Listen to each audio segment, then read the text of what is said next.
¿Cómo, pues, fueron los griegos los primeros en comerciar con la India? ¿Por qué los persas no lo hicieron antes? ¿Para qué les servía un mar que tenían tan cerca? Es verdad que Alejandro conquistó la India, pero no se puede negociar con un país sin conquistarlo. Examinemos esto. La Ariana, 29, que se extendía desde el Golfo Pérsico hasta el Indo y desde el Mar del Sur hasta los montes Paropamisos, dependía en cierto modo y hasta cierto punto del imperio de los persas. Pero su parte meridional era muy árida, muy abrasada y muy bárbara. 30. Se sabía por tradición que los ejércitos de Semíramis y de Ciro habían perecido en aquellos desiertos calcinados. 31. Y Alejandro, aunque se hizo acompañar por su flota, perdió allí gran número de soldados. Los persas abandonaron la costa, dejándola en poder de los ictiófagos. 32. Los horitas y otros pueblos bárbaros. Por otra parte, los persas no eran marinos, y hasta la misma religión era contraria a la idea de navegar. 33. La navegación ordenada por Darío en el río Indo y en el mar de la India, fue más bien la fantasía de un príncipe deseoso de demostrar su poder que el plan meditado de un monarca decidido más que a ostentar su poder, a utilizarlo.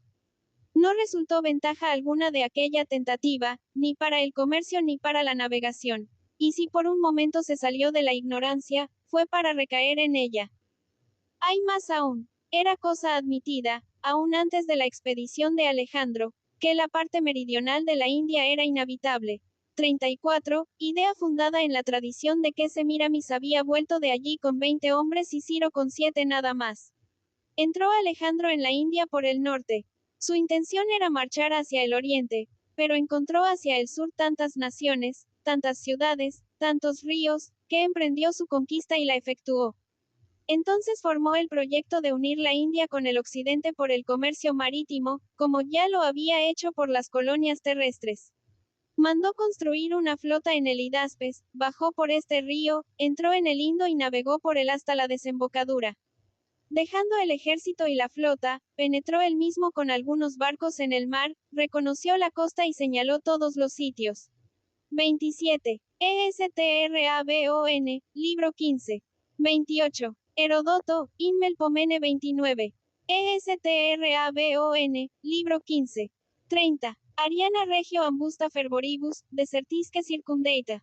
Plinio, Nat. Hist. Libro 6, cap. 33. Lo mismo dice Estrabón, no solo de la Ariana, sino del sur de la India.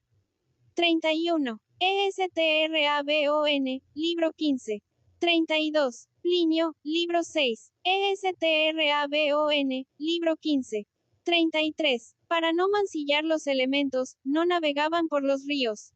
Jai, religión de los persas. Aún hoy carecen de comercio marítimo y tachan de ateos a los que surcan el mar. 34. ESTRABON, libro 15. En que habían de construirse puertos, abras y arsenales. De vuelta al desagüe del Indo, marchó por tierra, siempre a la vista de las naves, que siguieron por la costa para prestarle auxilio o recibirlo de él. Desde la boca del Indo fue costeando la flota a lo largo del litoral de los horitas, y de los ictiófagos, de Caramania y de Persia. Alejandro hizo abrir pozos y fundó ciudades. Prohibió a los ictiófagos, 35, que se alimentaran de pescado, pues quería que las playas de aquel mar estuvieran habitadas por pueblos civilizados. Nearco y Onesicrites escribieron el diario de aquella navegación, que duró 10 meses. Llegaron a Susa, donde encontraron a Alejandro que daba fiestas a sus tropas. Este conquistador había fundado la ciudad de Alejandría con la mira de asegurar la posesión de Egipto. Era una llave para abrir aquel importante territorio, donde los reyes sus predecesores habían tenido otra para cerrarlo. 36. Al fundar Alejandría, no pensaba Alejandro en el comercio. Esta idea se la sugirió el descubrimiento del Océano Índico. Según parece, ni aun este último descubrimiento le inspiró nuevos planes sobre Alejandría.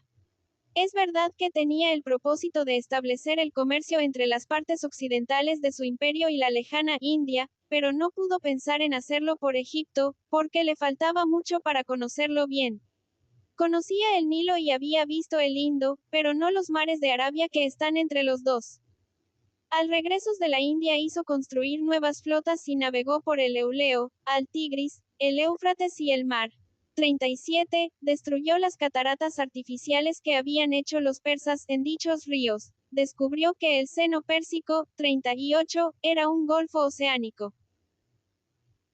Puesto que reconoció este golfo, lo mismo que había reconocido el mar de la India, puesto que hizo construir en Babilonia un puerto para 1000 embarcaciones y los correspondientes arsenales, puesto que envió crecidas sumas a Fenicia y Siria para traer marinos expertos, y ejecutó grandes obras en el Éufrates y demás ríos de Asiria, es indudable, que su designio era hacer el tráfico de la India por Babilonia, y el Golfo Pérsico. 35. No debe entenderse a todos los ictiófagos, pues ocupaban estos una costa de 10.000 estados, y Alejandro no hubiera podido suministrarles víveres ni hacerse obedecer. Indudablemente se trata de algunos pueblos. Dice Nearco, en el libro Rerum Indicarum, que al extremo de aquella costa por el lado de la Persia había encontrado pueblos menos ictiófagos. Es de creer que la orden de Alejandro se refiriese a esta comarca o a otra más próxima a Persia. 36. Se fundó Alejandría en una playa que se llamaba Racotis, en la que tenían los antiguos reyes una guarnición para impedir desembarcos de los extranjeros, particularmente de los griegos, que eran temidos piratas. Plinio, libro 6, cap. X. ESTRABAON, libro 22. 37. Ariano de Expedition Alexandri, libro 7. 38. Idem. Han dicho algunos autores, fundándose en que Alejandro se proponía conquistar la Arabia. 39, que su intención era trasladar allí la capital de su imperio, más como de elegir un lugar que le era desconocido. 40, por otra parte, la capital en Arabia le hubiera separado de su centro. Los califas árabes, que llevaron muy lejos sus armas conquistadoras, abandonaron la Arabia para establecerse en otros puntos.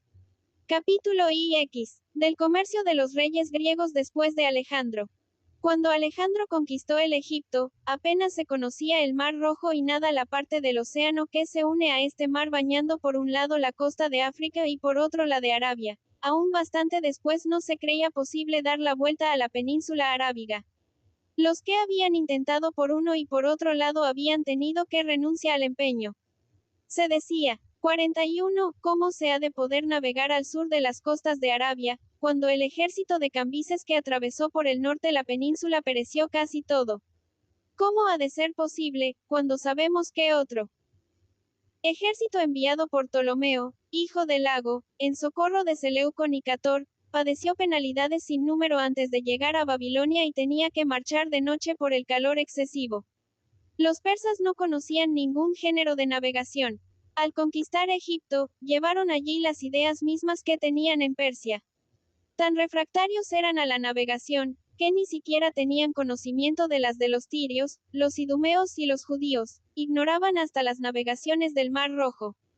En tiempo de los persas no lindaba Egipto con el Mar Rojo, se limitaba a la faja de tierra angosta y larga que cubre el Nilo con sus inundaciones, 42, y que está cerrada a un lado y otro por cordilleras de montañas. Fue preciso descubrir el Mar Rojo por primera vez, y lo mismo el océano, descubrimiento que se debió a la curiosidad de los reyes griegos. Se remontó el Nilo, se cazaron elefantes en las zonas comprendidas entre el Nilo y el mar. Desde tierra se descubrió el litoral, y como esto ocurrió en tiempo de los griegos, todos los nombres son griegos en aquella parte del país, y todos los templos, al decir de Estrabón, están consagrados a los dioses griegos. 39. ESTRABON, al final del libro 1640. Tanto lo desconocía que al ver inundada Babilonia, se figuró que Arabia era una isla. Aristóbulo, en ESTRABON, libro 16, 41. Véase el libro Rerum Indicarum.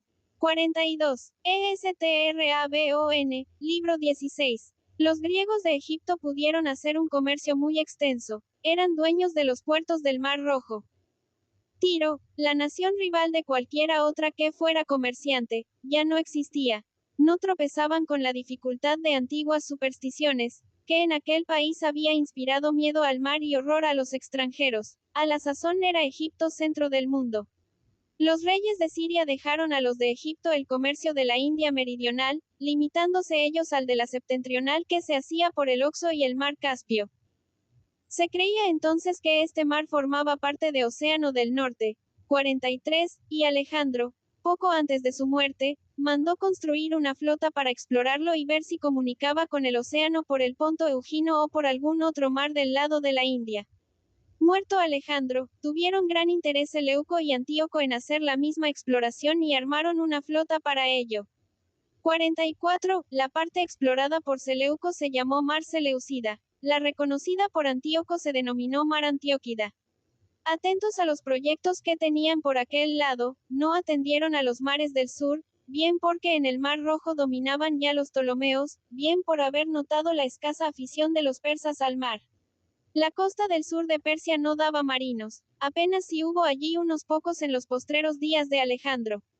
Pero los reyes de Egipto, dueños de la isla de Chipre, de Fenicia y de muchas plazas en el litoral del Asia Menor, disponían de bastantes marineros y de todos los recursos necesarios para empresas marítimas. No tenían que violentar el genio de sus súbditos, sino amoldarse a él. No se comprende la obstinación de los antiguos en creer que el Caspio era una parte del océano. Las expediciones de Alejandro, de los reyes de Siria, de los partos y de los romanos, fueron insuficientes para hacerles rectificar su opinión. Se tarda mucho en desechar las ideas arraigadas. Por otra parte, no se conocía el Caspio más que la parte del sur y se le tomó por el océano. Costeando por el este, no se había pasado de Ixartes. Siguiendo la costa del oeste, apenas se llegó a los confines de Albania.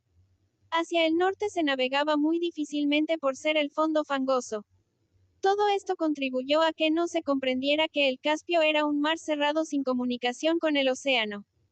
El ejército de Alejandro solo había llegado, por el oriente, hasta el Ipanis, último de los ríos que desaguan en el Indo. Por esta causa el comercio de los griegos en la India solo abrazaba un pequeño territorio. Seleuco Nicator ya llegó más lejos, penetró en la India hasta el Ganges, y así descubrió el mar en que este río desemboca, es decir, el Golfo de Bengala. Hoy se descubren tierras viajando por los mares, antes se descubrían mares conquistando tierras. 43. Plinio, libro 2, cap.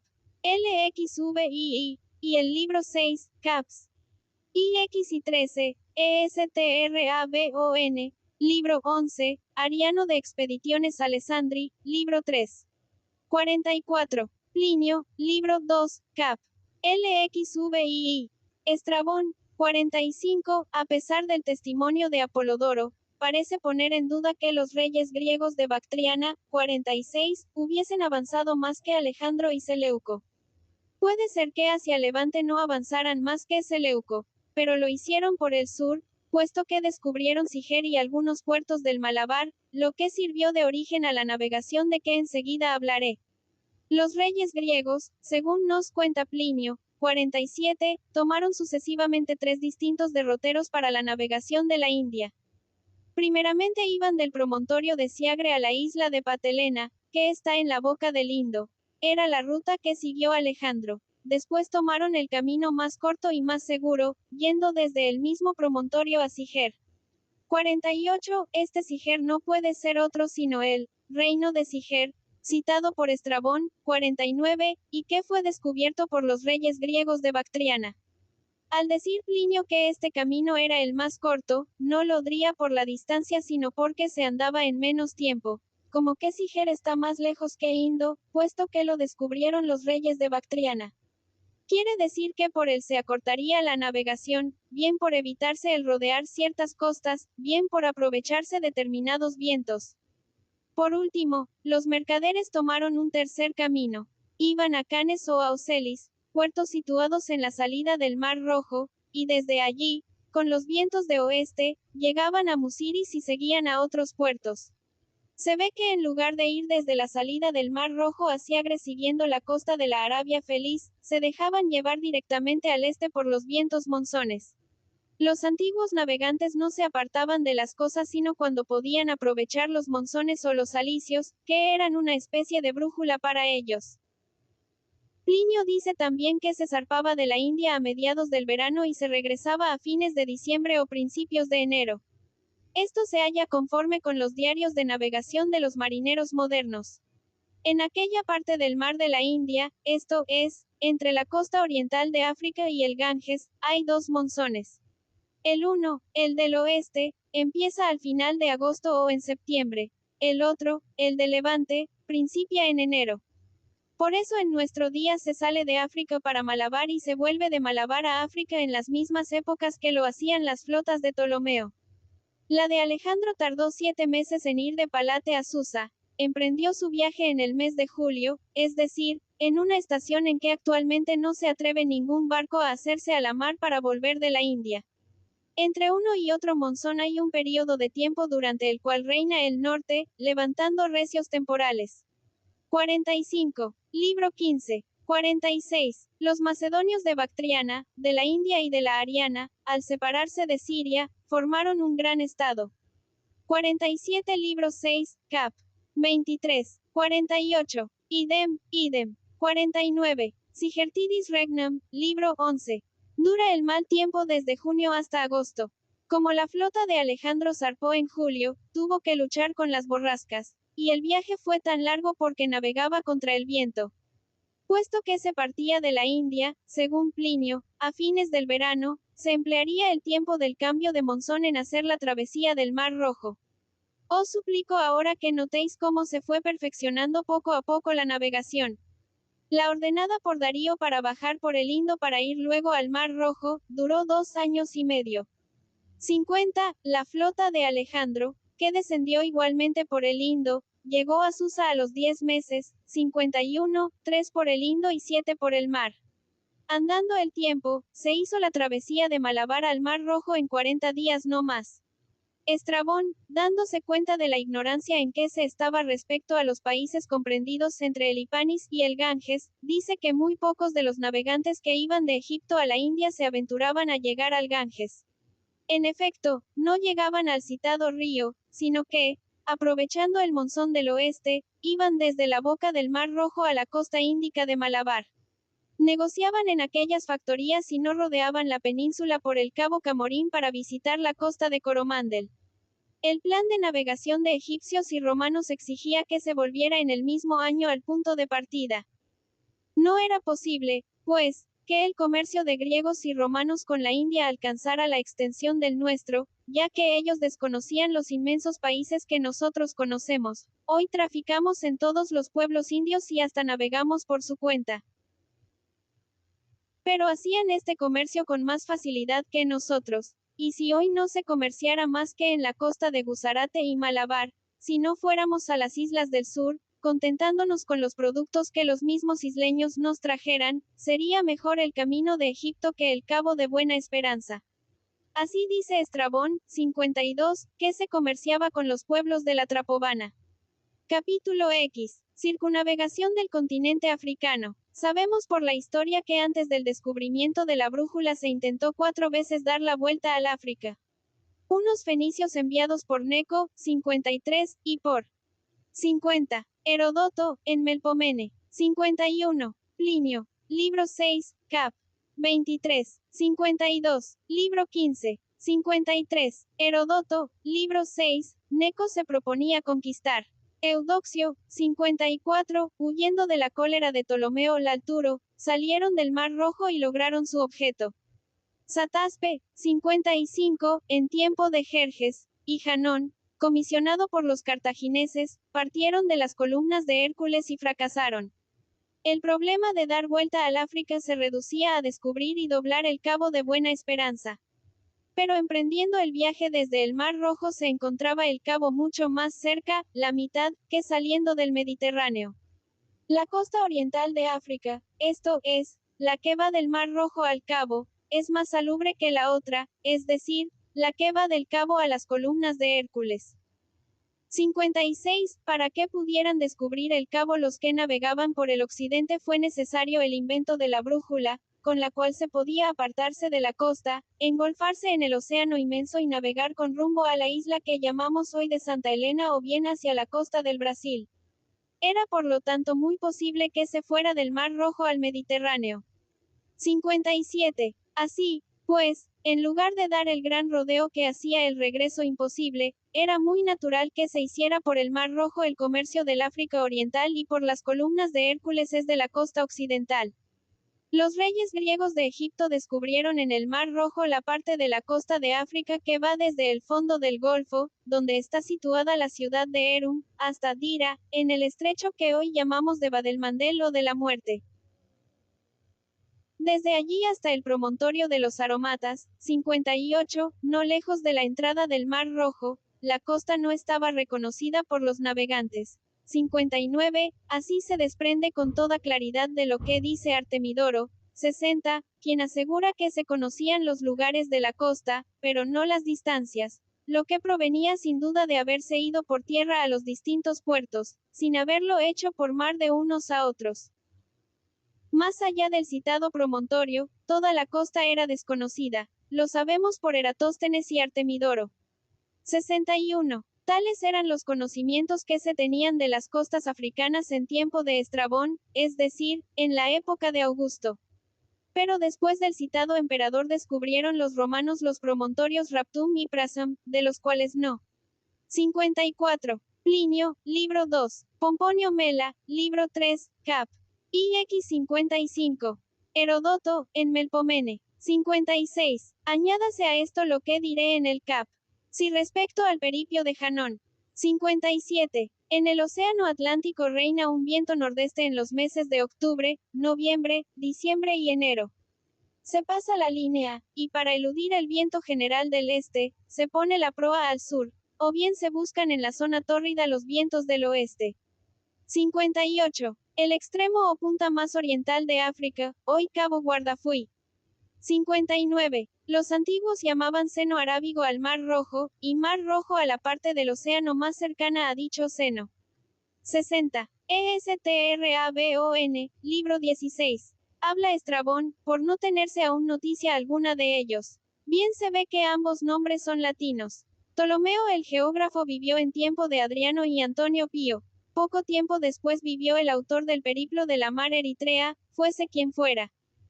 Sin embargo, el primero pone por límite al África entonces conocida el promontorio Prasam, que está hacia 14 de latitud sur, y el autor del periplo señala por límite el promontorio Raptum, a los 10 grados, aproximadamente.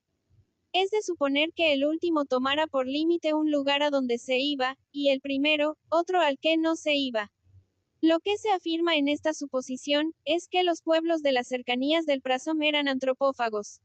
62. Ptolomeo el geógrafo, que nos habla de diferentes pueblos entre el puerto de los Aromatas y el promontorio Raptum, deja un vacío total entre el Raptum y el Prasam.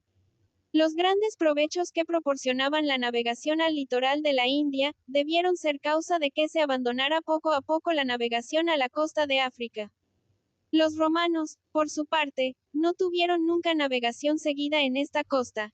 Si conocían sus puertos, sería por haberlos descubierto yendo por tierra, o bien en algún barco arrojado allí por los vientos y las tempestades. Y así como hoy se conocen bastante bien las costas de África y muy mal lo interior del continente, los antiguos conocían bastante bien lo interior y mal las costas. 63. Ya he dicho que los fenicios enviados por Neco y Eudoxio, en tiempo de Ptolomeo Laturo, habían dado la vuelta al África. Es indudable que en tiempo de Ptolomeo el geógrafo se tenían por fabulosas aquellas navegaciones de los fenicios, puesto que él coloca después del Sinus Magnus, que es, según creo, el Golfo de Siam, una tierra desconocida que unía el Asia a África, de suerte que el mar de la India no era otra cosa sino un lago. Capítulo C. Cartago y Marsella. Cartago tenía un derecho de gente singular. Arrojaba al mar a los extranjeros que fabricaban en Cerdeña y por el lado de las columnas de Hércules. Su derecho. 61. Según Artemidoro, la costa conocida no era más que la llamada por el Austricornu. Eratóstenes la llamada Ad Cinemomiferam. Véase Estrabon. 62. Ptolomeo, libro 4, cap. IX. 63. Repárese con cuánta exactitud describen Estrabón y Ptolomeo las diversas partes de África. Su conocimiento prevenía de las guerras que las dos naciones más poderosas del mundo, Roma y Cartago, habían sostenido con los pueblos de África, de las alianzas que habían ajustado con algunos de ellos y del comercio que habían hecho con casi todos. Político no era menos extraordinario. Prohibía a los sardos, bajo pena de la vida, que cultivaran la tierra. Aumentó su poder con sus riquezas y sus riquezas con su poder.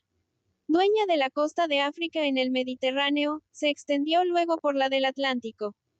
Hanón, por orden del Senado, esparció 30.000 cartagineses desde las columnas de Hércules hasta Cerne.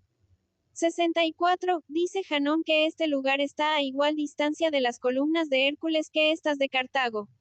Siendo así, no pudo pasar Hanón de los 25º, latitud norte, es decir, poco más del sur de las Islas Canarias. Estando en Cerne, emprendió Hanón otro viaje para hacer descubrimientos más al sur. Navegó 26 días a lo largo de la costa y regresó por carecer de víveres. Los cartagineses no aprovecharon este viaje de Hanón, según parece. Escílax, 65, dice que más allá de Cerne es imposible navegar porque cubren el mar hierbas marinas. Estas abundan, efectivamente, en aquellas latitudes, 66, pero no impiden la navegación. Puede ser que fuesen un obstáculo para los mercaderes de Cartago de que nos habla Escílax, pero no lo fueron para las 60 naves de 50 remos cada una que llevaba Hanón. Las dificultades son relativas. Por otra parte, no debe confundirse una empresa dirigida por el atrevimiento y la temeridad con que es efecto de la conducta ordinaria. 67. El relato de Hanón es una hermosa muestra de la antigüedad. El mismo hombre que ha ejecutado escribe, no se ve en lo que escribe la menor ostentación. Los grandes capitanes cuentan sus campañas con la mayor sencillez, porque cifran su gloria en lo que han hecho y no en lo que dicen. En el escrito de Hanón, el fondo es como el estilo, no da en lo maravilloso. Todo lo que refiere del clima, del terreno, de los habitantes y de las costumbres, es lo mismo que hoy vemos en la costa de África. Parece, al leerlo, que estamos leyendo un diario de un viajero de nuestros días. Hanón observó desde su flota que, durante el día, reinaba en tierra el silencio más profundo, en tanto que de noche se oían sonar instrumentos de música y se veían por todos lados hogueras grandes y chicas. 68. Es lo mismo que se lee en 64. Isla del mar Atlántico. Al decir de Hanón, medía 5 estadios de circunferencia. Ignórase cuál pueda ser esta isla, creyendo algunos que sería la de madera, otros que la del Hierro, la más occidental de las Canarias, y no faltando quien crea que pudo ser la península de Río de Oro en la costa de Marruecos. 65. Véase en el Peripio el Art. Cartago. 66. El mar de Sargazo. 67. Respecto a las hierbas que cubren el mar en determinadas latitudes, véanse los viajes que han servido para establecer la Compañía de las Indias, parte primera. Página 201, y los mapas de la misma obra. En ciertos parajes es tan espesa aquella vegetación, que apenas si se ve el agua. Heródoto habla también de los obstáculos del mismo género que encontró Sataspe.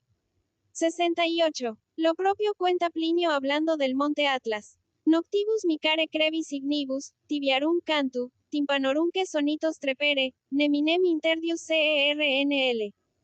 Nuestras modernas relaciones, las cuales confirman que los salvajes se resguardan de los ardores del sol refugiándose en los bosques, pero que salen de ellos por las noches, que encienden fogatas para espantar las fieras y que aman con pasión la música y la danza. Describe Hanón un volcán y sus fenómenos, en todo semejantes a los que presenta hoy el Vesubio, y su relato de las mujeres velludas que se dejaron matar antes que seguir a los nautas extranjeros, y cuyas pieles hizo llevar a Cartago, no es tan inverosímil como se ha supuesto. El relato de Hanón es tanto más precioso por cuanto es un monumento púnico, y no es otra la causa de que se le haya tenido por fabuloso, pues los romanos siguieron odiando a los cartagineses hasta después de haber destruido su república. Sin embargo, la victoria fue lo que decidió si la mala fe debía llamarse púnica o romana. Los modernos, 69, mantienen este prejuicio. ¿Qué ha sido, preguntan, de las ciudades que describe Hanón y de las que no quedaba ni el menor vestigio en la época de Plinio? Lo sorprendente sería que hubiese quedado alguno. es que Janón iba a fundar en la africana costa ciudades como Corinto y Atenas. Lo que hacía era dejar en los sitios propios para el tráfico algunas familias cartaginesas, improvisando algunas obras que los pusieran a cubierto de las fieras y de los salvajes. Las desdichas de Cartago interrumpieron los viajes de los cartagineses, quedando aquellas familias enteramente abandonadas, sin duda perecieron, o se convirtieron en salvajes. Digo más, aunque subsistieran todavía, o hubieran subsistido mucho tiempo, las ruinas de aquellas fundaciones, ¿quién las hubiera descubierto en las selvas y las marismas de África? Léese en Escílax y en Polibio que los cartagineses poseían establecimientos importantes en las costas. He aquí vestigios de las ciudades de Janón. Y si no quedan otros, de la misma Cartago apenas quedan tampoco. Los cartagineses estaban en el camino de las riquezas, y con haber llegado al 4° de latitud norte y al 15° de longitud, habrían descubierto la costa de Oro y las vecinas. Hubieran hecho un comercio de mucha más importancia que el que se hace ahora, 70, cuando América parece haber rebajado la riqueza de los demás países, encontrado tesoros que los romanos no habrían podido quitarles. 69. Véase DODWEL. Disertación acerca del periplo de Janón. 70. En tiempo de Montesquieu, el principal comercio de la costa de África era la compra de esclavos por los barcos negreros. Se han dicho cosas muy sorprendentes de las riquezas de España. Si hemos de creer en Aristóteles, 71, cuando los fenicios desembarcaron en Tarteso encontraron tanta plata que no cabía en sus barcos, y mandaron hacer de este metal sus más viles utensilios. Según Diodoro, 72, los cartagineses hallaron en los pirincos tanto oro y plata, que hicieron de estos metales anclas para sus embarcaciones. Son leyendas populares que no merecen crédito, pero veamos hechos positivos. En un fragmento de Polibio, citado por Estrabón, 73, se lee que las minas de plata situadas en las nacientes del Betis, en las que trabajaban 40.000 hombres, daban al pueblo romano 25.000 dracmas cada día equivalentes a 5 millones de libras cada año.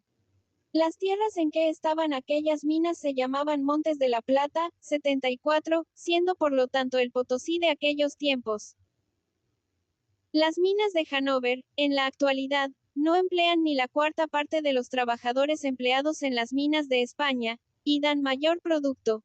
Se asombró a los antiguos la abundancia de las minas españolas, fue porque los romanos apenas si las tenían de cobre, poquísimas de plata. Y en cuanto a los griegos, no conocían más que las de la Tica, las cuales eran muy pobres.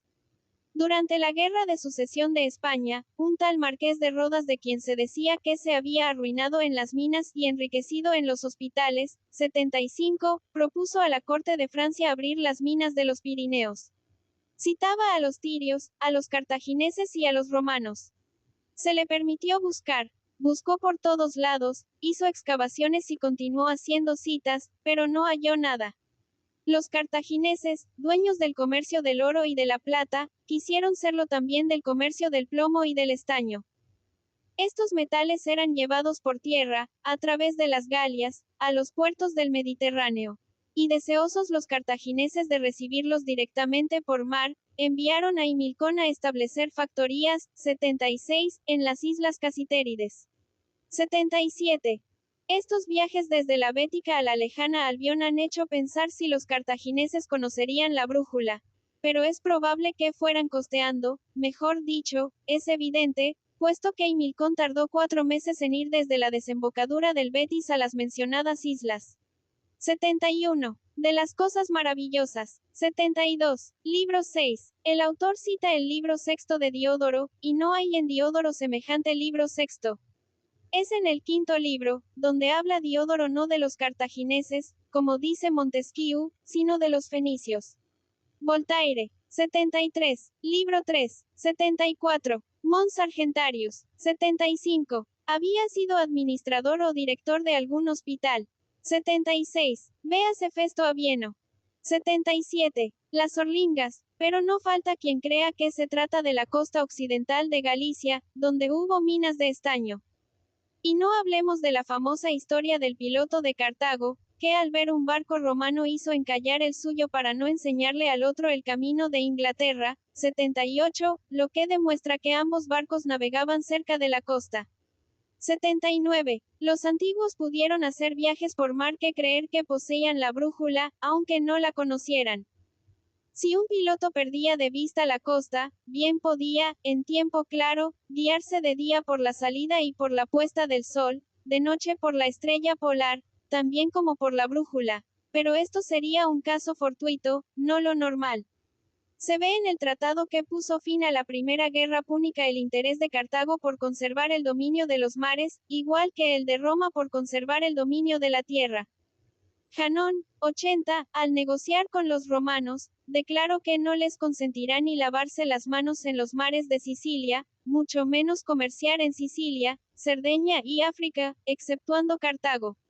81. En los primeros tiempos hubo grandes guerras entre Cartago y Marsella, 82, con ocasión de la pesca. Después que hicieron la paz rivalizaron en el comercio. Se mostró Marsella tanto más celosa cuanto que, igualmente a su rival en industria, le era inferior en poder. Esto explica su fidelidad a los romanos. La guerra que estos hicieron a los cartagineses en España enriqueció a Marsella, que era un depósito, una escala fija. La rutina de Cartago y de Corinto aumentó la prosperidad y la gloria de Marsella. Sin las guerras civiles, durante las cuales había que cerrar los ojos y tomar un partido, hubiera sido feliz la protección de los romanos, que le enviaban su comercio. Capítulo 12. Isla de Delos, Mitrídates. Destruida Corinto por romanos, los mercaderes se retiraron a Delos.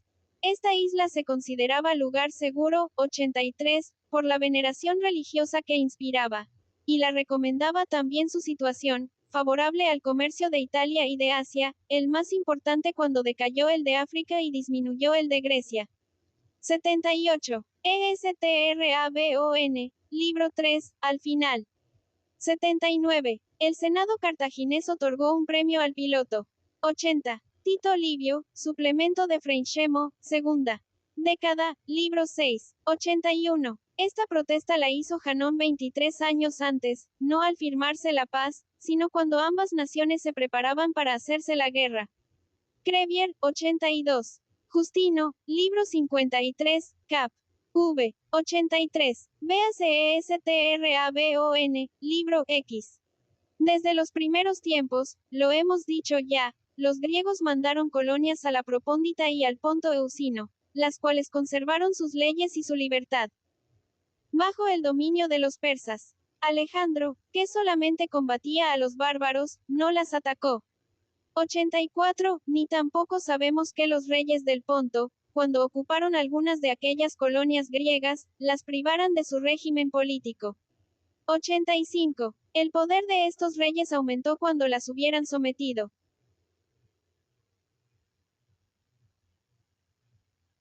86. Mitrídates pudo levar tropas en todas partes, reponer sus pérdidas. 87. Tener trabajadores, naves, máquinas de guerra.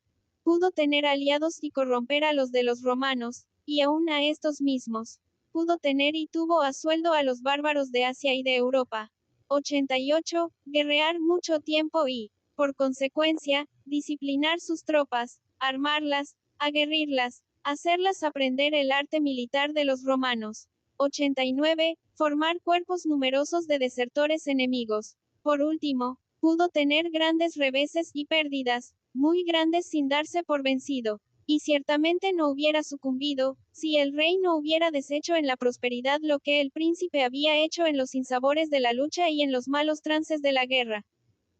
Cuando habían llegado los romanos al colmo del poderío y a la mayor grandeza, cuando ya no debían temer a nadie más que a sí mismos, fue precisamente cuando Mitrídates volvió a poner en tela de juicio lo que parecía resuelto con la toma de Cartago y las derrotas de Filipo, de Antíoco y de Perseo. No hubo jamás una guerra tan funesta, y como las dos partes eran poderosas, quedaron asolados los pueblos de Grecia y los de Asia, uno por amigos de Mitrídates y otros por enemigos. No se salvó de los de la común desgracia allí como en todas partes se arruinó el comercio.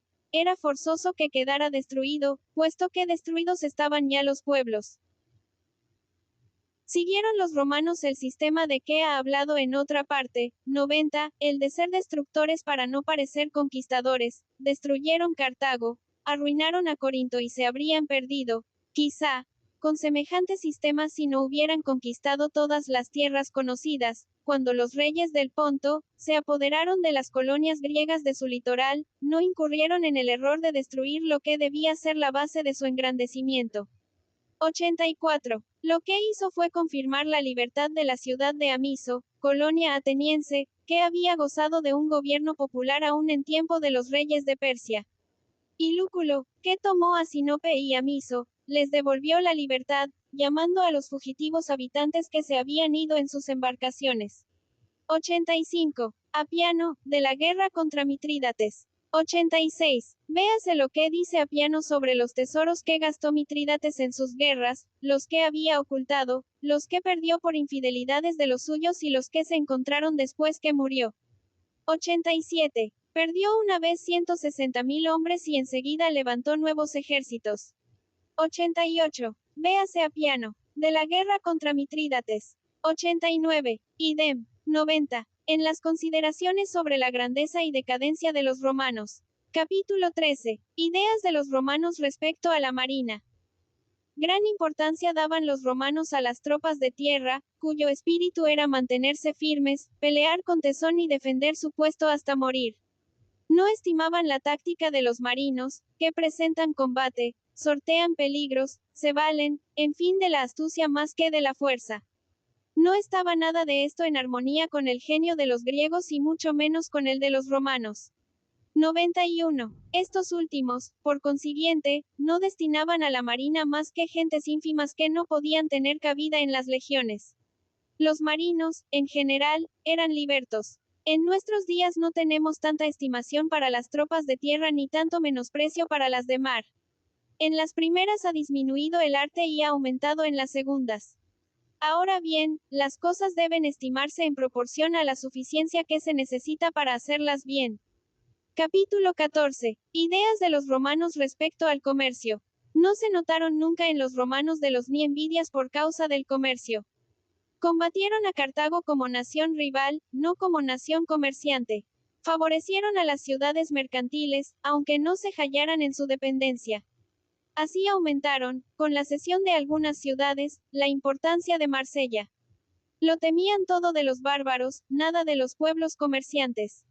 Por otra parte, el genio de Roma, su gloria, su educación militar y hasta su forma de gobierno la apartaban del mercantilismo. En la ciudad no había más ocupaciones que la guerra, las elecciones, las cábalas y los pleitos. En el campo solo se ocupaban en la agricultura. En las provincias no había comercio posible con un gobierno tiránico. 91. Respecto a los griegos, ya lo hizo notar Platón en el libro 4 de las leyes. Si era opuesta al comercio la constitución política, no lo era menos el derecho de gentes. Los pueblos, dice el jurisconsulto Pomponio, con los cuales no tenemos ni amistad, ni hospitalidad, ni alianza, no son enemigos nuestros. Sin embargo, si en sus manos cae una cosa que nos pertenece, dueños de ella se hace y los hombres libres quedan esclavos suyos. Y lo mismo les sucede a ellos de nosotros. 91. Su derecho civil no era menos rígido que su derecho de gentes. La ley de Constantino, después de declarar bastardos a los hijos de personas viles que se hubieran casado con otras de condición más elevada, confunde con los esclavos a las mujeres que venden mercaderías. 92. A los taberneros, a los cómicos, a los hijos del hombre que tiene casa de prostitución o que ha sido sentenciado a combatir en la arena. Todo esto era consecuencia de las antiguas instituciones romanas. Bien sé que hay gentes imbuidas en ideas erróneas, las cuales han creído que los romanos honraron y fomentaron el comercio. Pero lo cierto es que no pensaron, o pensaron rara vez, en semejante cosa. Capítulo 15. Comercio de los romanos con los bárbaros. Los romanos crearon un vasto imperio de Europa, Asia y África. La debilidad de los pueblos y la tiranía del mando hicieron la unidad de aquel inmenso imperio. La política romana consistió en aislarse de todas las naciones que no habían subyugado. No comerciaban con ellas por no enseñarles el arte de vencer. Dictaron leyes para impedir todo género de comercio con los pueblos bárbaros. Que nadie, dicen Valente y Graciano, les envíe a los bárbaros aceite ni otros líquidos. Graciano, Valentino y Teodosio, agregan. Que no se les lleve oro y se les quite con maña el que ellos tengan. Se prohibió la exportación del hierro bajo pena de vida. Domiciano, príncipe tímido, mandó arrancar todas las viñas de la Galia, 93, sin duda para que el vino de la Galia no atrajera a los bárbaros como el de Italia los había atraído. Probo y Juliano, que no los temieron nunca, ordenaron la replantación de las vides. 91, leg. 5. 92. Quae Simonilis publis praefuit, leg. Primera. Cod. De Natura. Liberis. 93. Procopio, Guerra de los Persas, libro I. Bien sé que en los días de la decadencia del imperio, los bárbaros obligaron a los romanos a establecer etapas y a comerciar con ellos, 94, pero esto mismo prueba que el deseo de los romanos era no comerciar. Capítulo 16. Del comercio de los romanos con la Arabia y la India. Los romanos casi no tuvieron más comercio exterior que el de la Arabia Feliz y el de la India. Los árabes tenían grandes riquezas naturales, que provenían de sus mares y sus bosques, y como compraban poco y vendían mucho, se iban quedando con la plata y el oro de sus vecinos. 95. Augusto, al conocer la opulencia de los árabes, decidió tenerlo por amigos o por enemigos. Con este objeto dispuso que Helio Galo fuese de Egipto a Arabia, donde encontró pueblos ociosos, tranquilos, poco aguerridos. Dio batallas, puso sitios y no perdió más que 7 hombres, pero la perfidia de sus guías, 96, las marchas penosas, el rigor del clima, el hambre, la sed y las enfermedades, acabaron con su ejército. Hubo que renunciar a la conquista, contentándose con negocios. Hicieron, pues, los romanos lo que habían hecho otros, llevarles oro y plata en cambio de mercancías. De esa manera se comercia todavía en Arabia. La caravana de Alepo y la nave real de Suez llevan allí sumas enormes. La naturaleza había destinado a los árabes al comercio y no a la guerra, pero al verse aquellos pueblos pacíficos en las fronteras de los romanos y de los partos, se hicieron auxiliares de unos y otros. Helio Galo se encontró con un pueblo de comerciantes. Mahoma ya los encontró guerreros, los entusiasmó, y así los convirtió en conquistadores. Con la India hacían los romanos un gran comercio. Estrabón, 97, supo en Egipto, que empleaban en él hasta 120 naves y que enviaban allí todos los años 50 millones de sestercios. Plinio dice, 98, que las mercaderías de la India se vendían en Roma por 100 veces lo que habían costado. Es posible que Generalis, porque si todos los artículos hubieran centuplicado su precio, todo el mundo hubiera corrido en pos de esa ganancia y nadie la hubiera conseguido.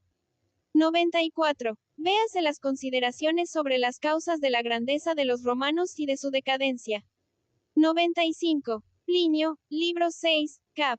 28. ESTRABON, libro 16. 96. No sería mayor perfidia la del invasor de un país pacífico. 97. Libro 2, página 181. 98. Libro B, cap. 23. Pudiera discutirse, y aún negarse, que fuera ventajoso para los romanos el comercio con la Arabia y con la India. Tenían que mandar allá su dinero, y no poseían, como nosotros, el recurso de América para suplirlo. Estoy persuadido de que una de las razones que tuvieron para aumentar el valor de las monedas, esto es, para establecer la moneda de vellón, fue la escasez de plata por efecto de la continua exportación a la India. Si las mercancías indianas se vendían en Roma el céntuplo de su costo, la ganancia de los romanos se sacaba de los romanos mismos y no enriquecía el imperio. Se podrá decir, no obstante, que este comercio fomentaba la navegación, que las mercancías importadas favorecían el tráfico interior, daban impulso a las artes y alimentaban la industria, que el número de habitantes crecía en proporción de los nuevos medios de vivir, que el mayor movimiento comercial era causa determinante del lujo, y ya hemos dicho que el lujo es tan favorable al gobierno de uno solo como funesto al de muchos. Finalmente, que ese lujo era necesario en Roma, pues una ciudad que llamaba así todas las riquezas del universo, de algún modo había de restituirlas. Dice Estrabón que el comercio de los romanos con la India era mucho más considerable que el de los egipcios, 99, y es singular que los primeros, poco amigos del comercio, prestasen al de la India más atención que los reyes de Egipto, que lo tenían, por decirlo así, delante de los ojos. Expliquemos esto.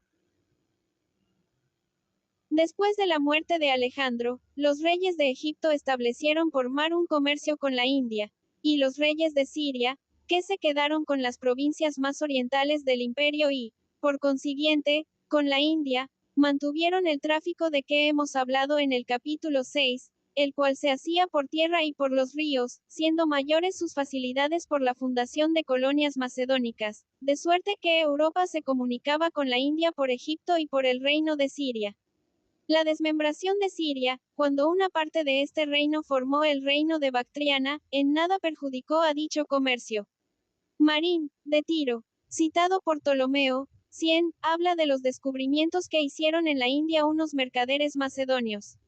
Lo que hicieron las expediciones de los reyes lo lograron unos mercaderes. El mismo Ptolomeo dice, 101, que estos mercaderes fueron desde la Torre de Piedra, 102, hasta Cera. El descubrimiento de mercados nuevos en zona tan distante se miró como un prodigio, por estar en la parte oriental y septentrional de China. Así, en tiempo de los reyes de Siria y de Bactriana, las mercancías procedentes del sur de la India pasaban por el Indo, el Oxo y el mar Caspio, y las que venían de las regiones más orientales y más septentrionales, pasaban desde Cera, la Torre de Piedra y etapas sucesivas hasta el Éufrates. Los mercaderes hacían el viaje por el grado 40 de latitud, atravesando países del occidente de China, más civilizados en aquel tiempo que ahora, porque los tártaros no los habían invadido aún. 99. En el libro 2 dice que los romanos empleaban 120 barcos, y en el 17 que los reyes de Egipto apenas si despachaban 20. 100. Libro I, cap. 2. 101. Libro 6, cap. 23. 102. Nuestros mejores mapas sitúan la Torre de Piedra a los centésimo de longitud y 40 de latitud. Pues bien, mientras el reino de Siria ensanchaba tanto su comercio por el lado de tierra, Egipto no aumentaba mucho su tráfico marítimo. Fundaron los partos su imperio, y cuando Egipto cayó en poder de los romanos, ya estaba el imperio persa en el apogeo de su existencia, en toda su fuerza y en su máxima extensión. Los romanos y los partos, dos potencias rivales, combatieron más que por el predominio por la existencia. Separados por desiertos y siempre con las armas en la mano, era imposible el comercio de los dos imperios, entre los cuales no había si siquiera comunicación. Los separaban la ambición, los celos, el odio, la religión, las costumbres. Así el comercio entre Oriente y Occidente, que por tantas vías se había efectuado antes, no tuvo más que una sola. Todo pasaba por Alejandría. Y siendo esta ciudad el único mercado, adquirió la riqueza consiguiente. Del comercio interior voy a decir bien poco. Su ramo principal era el de cereales para el consumo de Roma, siendo por lo tanto más bien un cuestión de policía que de comercio. Con tal motivo recibieron los nautas algunos privilegios, 103, porque la salud del imperio dependía de su vigilancia. Capítulo 17. Del comercio después de la caída del Imperio Romano de Occidente. El Imperio Romano fue invadido, y uno de los efectos de la calamidad general fue la destrucción de su comercio. Los bárbaros, al principio, lo hicieron objeto de sus robos, y después de establecerse, no lo honraron más que a la agricultura y a las demás profesiones del pueblo conquistado. Al cabo de poco tiempo, casi no había ni rastro de comercio en toda Europa. Reinaba la nobleza, que lo menospreciaba. La ley de los visigodos, 104, permitía que los particulares ocuparan la mitad del cauce de los grandes ríos, con tal que la otra mitad quedara libre para la pesca y la navegación. Preciso era que hubiese escaso comercio en los países conquistados por los visigodos. 103. Suetonio, en Claudio, Leg. 7. Cod. Teod, de Navicularis. 104. Libro 8, T. B. Par. 9. Entonces aparecieron los derechos insensatos de albinaje y de naufragio. Creían los hombres que no debían a los extranjeros ni hospitalidad, ni justicia, ni piedad. 105. Eran tan pobres en sus estrechos límites aquellos pueblos del norte, que todo les era extraño. Establecidos antes de sus conquistas en una costa erizada de escollos, hasta de los escollos habían sacado partido. Pero los romanos, que hacían leyes para todo el universo, las tenían muy humanas acerca de los naufragios, reprimían las rapiñas de los habitantes de las costas, y lo que es más digno de elogio, ponían a raya la rapacidad del fisco. 106. Capítulo 18. Reglamento particular. La ley de los visigodos, 107, contiene, sin embargo, una disposición favorable al comercio, la que ordena que los mercaderes procedentes de ultramar sean juzgados en sus diferencias por las leyes y los jueces de su nación. Esto se fundaba en el uso establecido en aquellos pueblos tan mezclados de que cada pueblo viviera su propia ley. Más adelante he de tocar este punto. Capítulo 19. Del comercio en Oriente después de la decadencia de los romanos. Los maometanos aparecieron, conquistaron y se dividieron. Tuvo Egipto sus soberanos particulares y continuó su comercio con la India. Era dueño de las mercaderías indianas y a él afluyeron las riquezas de los demás países. Los soberanos de Egipto fueron los príncipes más poderosos de aquellos tiempos. Vemos en la historia cómo detuvieron, con una fuerza constante y hábilmente manejada, el ardor, el empuje, el ímpetu de los cruzados. 105. El señor de la costa era dueño de todo lo que arrojaba el mar, incluso las personas de los náufragos, pudiendo disponer de su libertad y de su vida. 106. Code de Naufragos. 107. Libro 11, T. 3. Par. 2. Capítulo XX. De cómo el comercio penetró en Europa a través de la barbarie. Pasó al occidente la filosofía de Aristóteles y se prendaron de ella los espíritus sutiles, que son los superiores en tiempos de ignorancia. Inspirándose en ella algunos infatuados escolásticos, aprendieron en aquel filósofo lo que él explica sobre el préstamo usuario, cuando más natural hubiera sido que buscaran enseñanzas en el Evangelio y así no hubieran condenado, sin distinción, todo préstamo con interés. Haciéndolo así, el comercio, que era ya ocupación de gente baja, lo fue también de pícaros y se tuvo por bribones a todos los comerciantes. Cuando prohíbe una cosa natural, o necesaria, o lícita, solo se consigue degradar y pervertir a los que la hacen, y alguien ha de hacerla. Pasó el comercio a un pueblo cubierto de ignominia, y pronto se confundió con la usura, los monopolios, la exacción de subsidios y todos los medios infames y ominosos de adquirir dinero. Los judíos, 108, enriquecidos con sus exacciones, eran a su vez saqueados por los príncipes con la misma rapacidad tiránica, cosa que consolaba a los pueblos, pero no los aliviaba. Lo ocurrido en Inglaterra dará una idea de lo que pasaba en todos los países. El rey Juan, 109, aprisionó a los judíos para apoderarse de sus bienes, y alguno hubo a quien mandó que le sacaran los ojos, pues así administraba justicia aquel monarca. A otro le arrancaron un diente cada día, hasta que al octavo se decidió a entregar 1000 marcos de plata. Enrique III le sacó a Aarón, judío de York, 14.000 marcos de plata para él y 10.000 para la reina. En aquellos tiempos se hacía con brutalidad lo que hoy se hace en Polonia con cierta mesura. Como los reyes no podían saquear a sus súbditos, defendidos por sus privilegios, se desquitaban robando a los judíos, que no eran tenidos por ciudadanos. Hasta existió la costumbre de confiscar todos los bienes de los judíos que se hacían cristianos, no les bastaba su conversión para conservar los bienes. Conocemos esta costumbre tan rara por la ley que la deroga. 110, de ella se han dado explicaciones deficientes. Se ha dicho, por ejemplo, que era una prueba a que se los sometía para libertarlos completamente de la esclavitud del demonio, pero se comprende que solo se buscaba una especie de compensación para él. 108. Véase en la marca hispánica las constituciones de Aragón de los años 1228 y 1231, y en Bruselas un convenio celebrado en 1206 entre el rey, la condesa de Champaña y Guy de Dampierre. 109. SLOWE. In His Survey of London, libro 3, página 54. 110. Edicto dado en Bassville el 4 de abril de 1392. Rey y para los señores, que iban a verse privados de los tributos que cobraban al judío y en sucesivo no podían cobrarlo. 111. En aquellos tiempos se miraba a los hombres como propiedades, y repárase hasta donde han abusado los gobiernos de los míseros judíos. Si unas veces les confiscaban los bienes cuando querían ser cristianos, otras veces los quemaban vivos y no querían serlo. Sin embargo, del seno de las vejaciones y la desesperación vemos salir el comercio. Los judíos, proscritos sucesivamente de unos y otros países, lograron salvar casi siempre sus caudales. Así encontraron donde establecerse y al fin tuvieron residencia fija. Príncipes que de buena gana los hubiera expulsado, no querían privarse de su dinero. Inventaron la letra de cambio, 112, y gracias a ella pudo el comercio eludir la violencia y mantenerse en todas partes. El más rico de los negociantes pudo tener sus bienes invisibles y enviarlos de una parte a otra sin dejar rastro en ninguna. Los teólogos tuvieron necesidad de moderar sus principios, y el comercio, después de haberlo hecho inseparable de la mala fe, volvió a ser compatible con la probidad.